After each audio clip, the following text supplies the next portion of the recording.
자, 이렇게 자, 성균관에 들어왔고 이제 공시라고 했죠, 공시. 네. 이 대과를 봐야 되는 거예요. 공무원 시험. 예. 근데 뭐 이 공무원 시험이 딱 한 번 보고 끝난 게 아니에요. 초시, 그다음 회시, 그다음 전시 계속 시험을. 아유. 아까 제가 원칙적으로 이 시험 몇 년에 한 번? 3년에 한 번. 3년에 한 번. 좋습니다. 자, 그러면 최종 합격자는 과연 몇 명일까요? 그러니까. 궁금하시죠? 아까 질문이었잖아요. 궁금해요. 그죠? 들으시면 깜짝 놀라실 겁니다. 최종 합격자는 33명. 와. 33명. 3년에 한 번 보는 시험, 그런데 최종 합격자는 33명. 참 어려운 시험인데요. 조선시대 과거 시험의 경쟁률 궁금하지 않으십니까? 궁금합니다. 너무 궁금하죠? 너무 궁금해요. 과연 몇 대 몇이었을까? 맞다. 요즘 그 언론 고시라고 하지 않습니까? 그 방송 들어갈 때 몇 대 몇, 아나운서 시험 몇 대 몇이었어요? 저 시험 볼 때가 어. 1900대 1이었어요. 네? 이제 여자를 한 명 정도 이제 지상파에서는 뽑기 때문에 네. 1900대 1을 그 한 명 중에? 뚫었어요. 아니 진짜 진짜로요? 우와. 아 진짜? 예. 대단하신 분이네요. 1900대 1을 와. 자, 어쨌건 간에 지금 예원 씨 1900대 1 엄청나지 않습니까? 그런데 말입니다. 조선 유생이 이 경쟁률을 들으면 에? 웃습니다. 뭐라고요? 자, 어떤 과거 시험은요, 무려 11,000대 1. 경쟁률 11,000대 1. 만천대 1이 가능해요? 1800년에요, 정조가 세자 책봉을 기념해서 특별 시험을 열었습니다. 응시자가 무려 11만 명. 근데 그 중에 합격자는요, 딱 10명. 원칙적으로 33명인데 이건 10명밖에 안 뽑는 시험. 우리나라 이 공부 뭐 학구열 뭐 이게 옛날부터 대단했네요. 그니까. 맞아요. 자, 아까 제가 소개해드렸던 그 천원 주인공 누구셨죠? 퇴계 이황. 퇴계 이황. 성균관의 자랑이었던 이 퇴계 이황 선생도요, 젊은 시절에는 과거 시험을 3번 연속 떨어지세요. 정말 그 조선 성리학의 대가입니다, 이분. 근데 이분조차도 이 시험에 대한 스트레스가 엄청나게 많으셨습니다. 이런 일화가 있어요. 하루는 이황이 시험에서 이제 떨어지고, 과거 시험 떨어지고 집에 있었는데 누군가가 갑자기 이서방! 이렇게 부르는 거예요. 네. 이서방? 그러니까 보통 양반가 자제한테 이렇게 서방이라고 부르지는 않거든요. 그러니까 그래요? 과거 떨어졌어. 그러니까 뭔가 좀 자격지심? 혹시 나를 부르는 건가? 라고 해서 이렇게 돌려봤더니 자신 이왕을 부른 게 아니라 종을 부르는 소리였다고 합니다. 그러니까 혼자서 되게 뜨끔했던 거예요. 이서방 하니까 나? 뭐 이런 어떤 느낌이 들었던 거죠. 내가 아직 과거에 급제하지 못해서 이런 욕을 당하는구나 하고 잠깐 사이에 합격에 관심을 가지게 되었다. 그러니까 시험에 떨어져가지고 의기소침한 어떤 그 이황의 모습 떠올려지시죠, 지금. 그죠? 조선의 그 위대한 학자도 이 과거 앞에서는 엄청난 스트레스를 받았구나라는 걸 볼 수 있는데요. 이황은요, 그 이후에 열심히 공부해가지고 28살에 소과 시험에 합격, 34살에 대과 시험 합격. 그만큼 어렵다는 겁니다. 이 시험에 대한 스트레스는 정말 다르지 않았구나라는 걸 알 수 있죠. 근데 교수님 들어보니까 정말 너무너무 어려웠던 시험인 것 같은데 그럼에도 불구하고 모든 사람들이 과거에 몰리는 이유가 있었을 것 같아요. 사실상 그 당시에는 과거에 급제하지 않으면 출세할 수 있는 방법이 없었어요. 유일했구나. 사실상 유일한 방법이었다고 보시고 예. 우리 아버지가 아무리 높은 관직에 있고 우리 집안이 되게 잘 나가고 있어도 내가 과거에 합격하지 않으면 그러면 내가 고위 관직으로 올라갈 수 있는 방법이 없어요. 한편으로는 지금은 집안이 별로 안 좋은데 내가 과거에 합격을 하게 됐어. 그러면은 이 사람에게는 새로운 기회가 열려요. 그래서 굉장히 열심히 공부했고요. 오로지 과거에 합격해서 관리가 되는 게 출세의 유일한 방법이었어요. 그러니까 어쩔 수 없이 출세하고 싶으면 과거 공부를 열심히 해야 되는 거죠. 딱 하나, 딱 그 길 하나밖에 없었고. 오로지 하나밖에 없는 거예요. 근데 진짜 그 길 하나로 인생을 바꿀 수 있다라는 그렇죠. 거네요. 그렇죠. 근데 바꾸기 너무 어렵잖아요. 3년에 한 번, 33명, 만천대 만천대. 1. 그 과거학교에 온 이제 고향 가서 소인가 뭐 타고서 머리 이렇게 돼가지고 옷 입고 하는 게 그게 그거 맞죠? 그렇죠. 급제하면은 합격하면은 그 행사를 하는 거예요. 퍼레이드를 하는 중요하냐고. 거죠. 아, 근데 해야 돼. 지금 들어보니까. 할만해요. 아유, 그럼요. 이건 플랜카드가 이게 보통 플랜카드 걸면 그러니까 그거는 해야 진짜. 돼. 맞습니다. 이 조선시대에 정말 집안을 일으키고 지탱하는 그쵸. 버팀목 그리고 공인된 출세의 사다리. 이건 오로지 과거 시험 딱 하나였습니다. 그러니까 이 성균관 유생들을 비롯해서 정말 수많은 사람이 몰려들었고요. 당연히 경쟁은 뜨거워질 수밖에 없었습니다. 자, 그런데요. 이렇게 과열되면 뭔가 문제가 발생하지 않을까요? 어허. 설마. 시험을 딱 볼 때 전국의 이 수험생들이 가문의 영광을 위해서 정말 목숨 걸고 지금 공부하고 있지 않습니까? 예.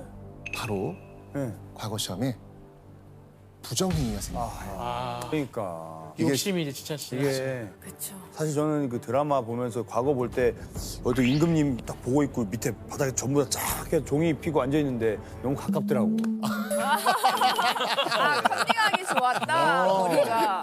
너무 가까워. 이 가림막도 없고. 좀 그 생각을 했어요. 맞습니다. 지금 이야기한 것처럼 네. 커닝 페이퍼가 등장을 하게 됩니다.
이야, 가지가지하고만. 엄청나네요.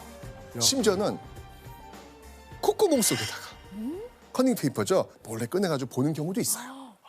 목숨을 걸면서까지 코에다가.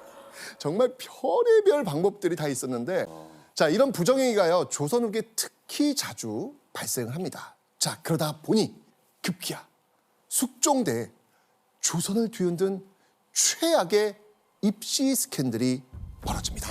입시 화면 한번 같이 보시죠. 기묘 과옥. 예, 기묘년에 이 과거 시험의 부정행위로 인해 일어난 범죄 사건.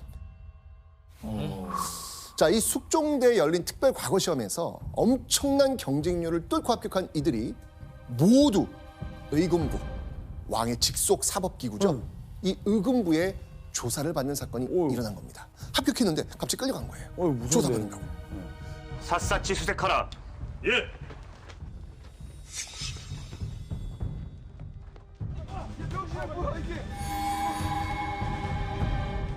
자, 그 시작은요, 바로 당시 시험 감독이었던, 시험관이었던 어떤 사람의 상소였습니다. 전하, 이번 과거 시험에 부정행위가 만연했다고 합니다. 이들을 잡아서 조사하셔야 됩니다. 라는 상소가 올라온 거죠. 자, 이 상소를 본 숙종은요, 신하들에게 대대적인 전면 조사를 지시합니다. 이 당시 과거 시험은요, 철저하게 자신의 이름을 쓰지 않아요. 김동현 이름 쓰지 않습니다. 예, 왜냐면 그 김동현, 유명 연예인 아니야? 점수 좀 줘야 되겠는데? 이럴 수 있잖아요. 그러니까 블라인드 테스트예요.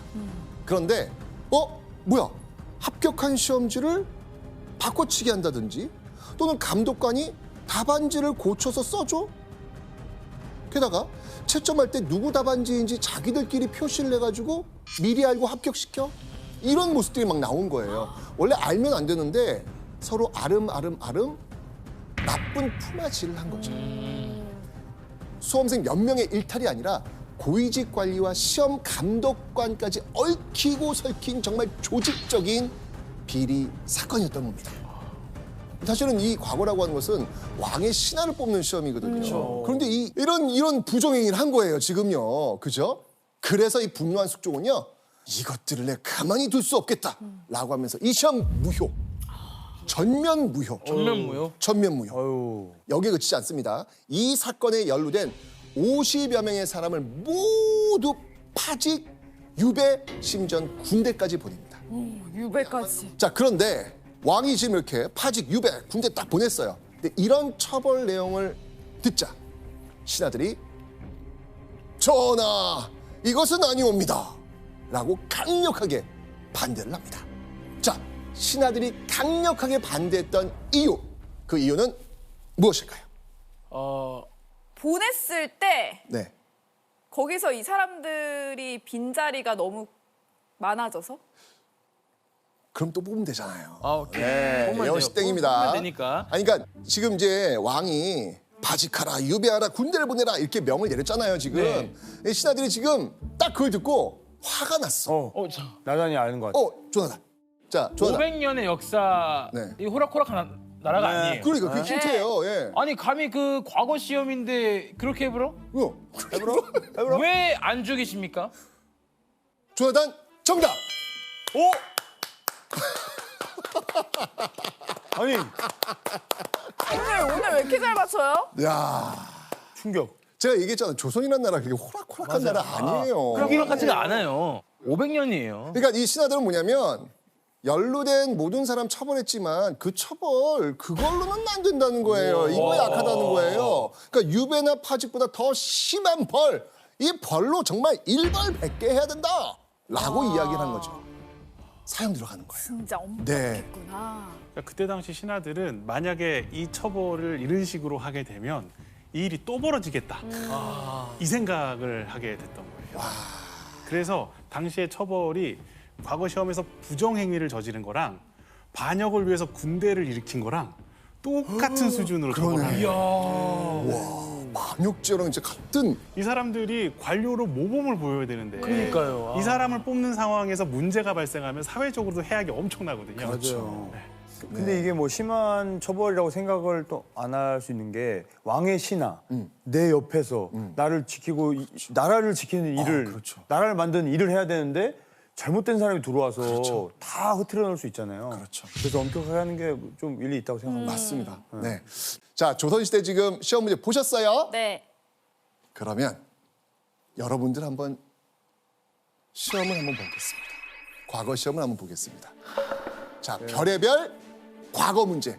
실제 조선시대 과거 문제를 여러분과 함께 풀어보려고 합니다. 이거 합격하면 뭐 여기 HTX 반장 자리 주나요? 이거 드리겠습니다. 아니, 오 이거 좋죠. 미니 황감제.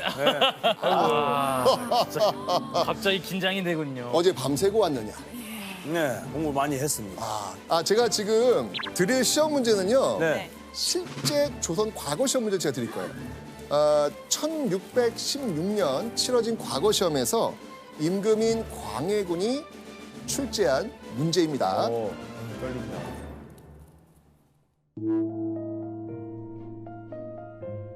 섣달 금은밤이 되면 쓸쓸해지는 이유가 무엇인지 이에 대해 논하라. 이거 해석하는 게 더 섣달 금은 마음은 해결해 주셔야 될 것 같은데요. 아니, 한 해의 마지막 밤. 네, 한 해의 마지막 밤. 12월 31일. 그 마지막 밤이 되면 쓸쓸해지는 이유가 무엇인지. 진짜 문제였다고요? 예. 이때 시험 본 사람들이 전부 다 망했다. 3년 더 3년 더 하자. 한다. 아니 그런데요. 그러면 이거는 그 왕의 마음에서 답변을 써야 되는 거예요? 그것은 왕의 마음이요. 채점은 왕이 할 테니 일단 쓰시오. 왜 이렇게 말들이 많소? 섣달 내일 금은 밤이 장려할 되면 쓸쓸해지는 들어갑니다. 왜 쓸쓸해질까?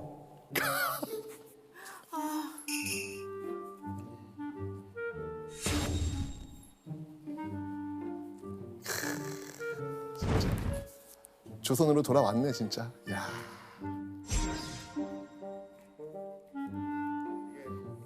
애들 마무리들 하시오. 다 했습니다. 다 했어. 자, 그러면 지금부터 한 유생부터 한 명씩 발표를 한번 해보도록 하겠소. 너무 떨리옵니다. 자, 먼저 우리 장희원 유생 발표해 주시오. 아유, 저의 이뻐라. 대책이옵니다. 어디 한번 읽어보시오.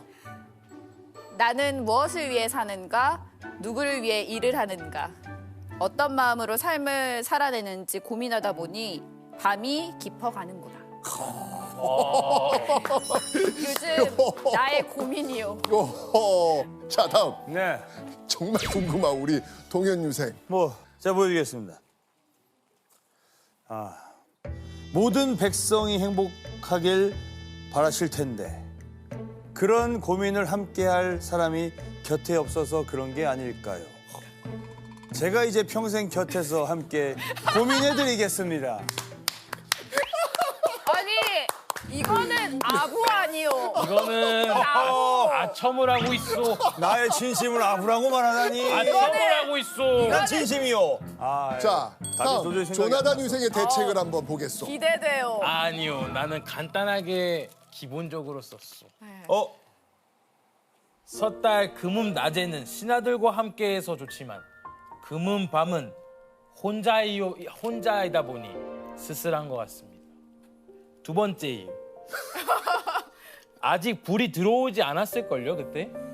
물어보는 누구한테 그냥 물어보는 읽어보시오. 아직 불이 들어오지 않아 칠흑같이 어둡다. 그래서 쓸쓸하고도 무섭다.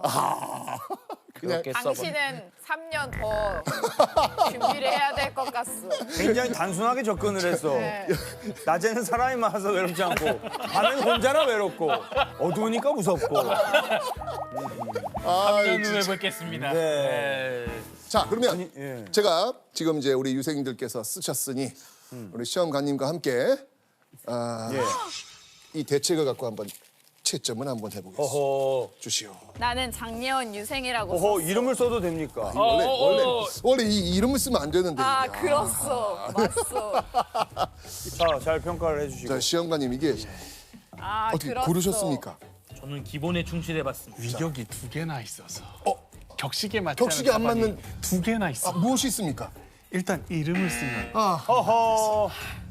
여기에도 그림이 그려져 있어. 아하. 아니 아니, 격식이 오늘은 맞지 않습니다. 아니 그림은 시험 같은 경우는 절차도 중요한 법입니다. 그래서 오늘은 조나단 유생을 조나단 유생 장원급제. 아니, 이렇게 쓰면 나도 쓸 것 같은데. 지금 광주광역시에 플랜카드가 걸어져 있습니다. 와 이렇게 합격을 하나. 어머니! 저기 장원급제한 소감 좀 한번 말씀해 주시죠. 일단은 이 규율, 그 시험의 이 기본적인 거에 좀 집중했습니다. 이게 또 조선이 이렇게 호락호락 나라가 아닙니다. 네.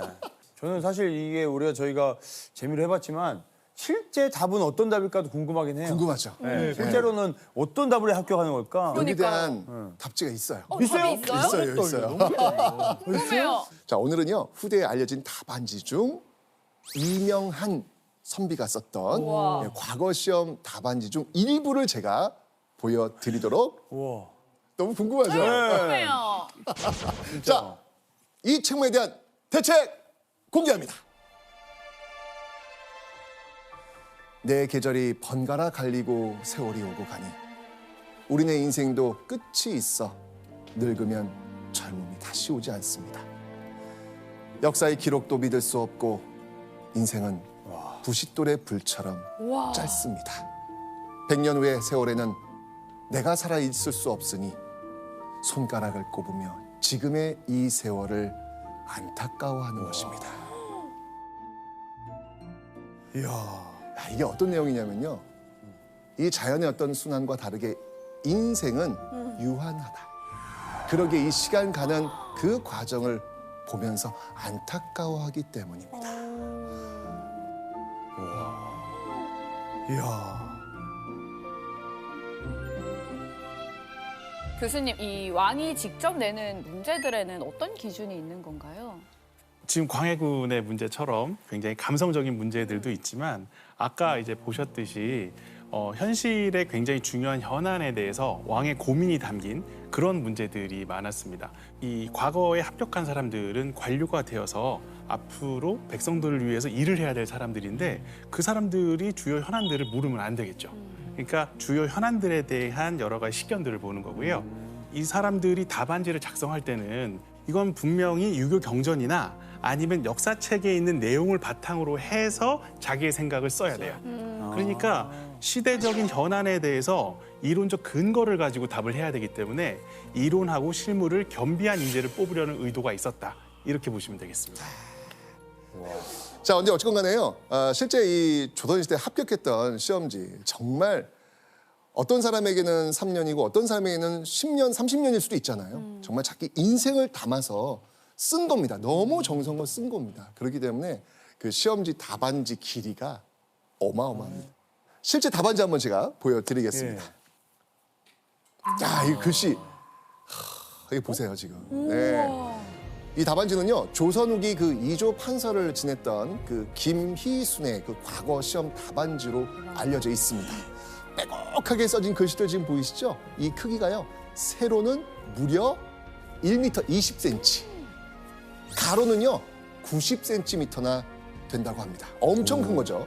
심지어 이런 답안지가 2m가 넘는 답안지도 있습니다. 저기도 모자라서 굉장히 작게 쓰신 것 같아요. 그러니까요. 오타도 없어요. 정말 이 과거 시험에 합격하려면요, 이 정도로 좋은 내용을 논리 정연하게 작성하면서도 또 정해진 형식에 맞춰가지고 이름을 쓴다든지 그림을 그린다든지 이러면 안 되는 거죠. 정말 상세하고 아주 길게 써야 했습니다. 그러다 보니 적게는 20년, 많게는 40년 이상 과거에 도전한 사람들도 있었습니다. 실제 이 최고령 합격자는요, 무려 90세. 오, 90세. 90세요? 90세. 그 당시에 90세면 엄청 장수 그러니까요. 그냥 장수하신 거예요. 인생을 통틀어 시험만 보신 거죠. 엄청난 거죠. 그만큼 그 긴 시간 동안 이 과거 공부를 하면서 시험에 도전한 겁니다.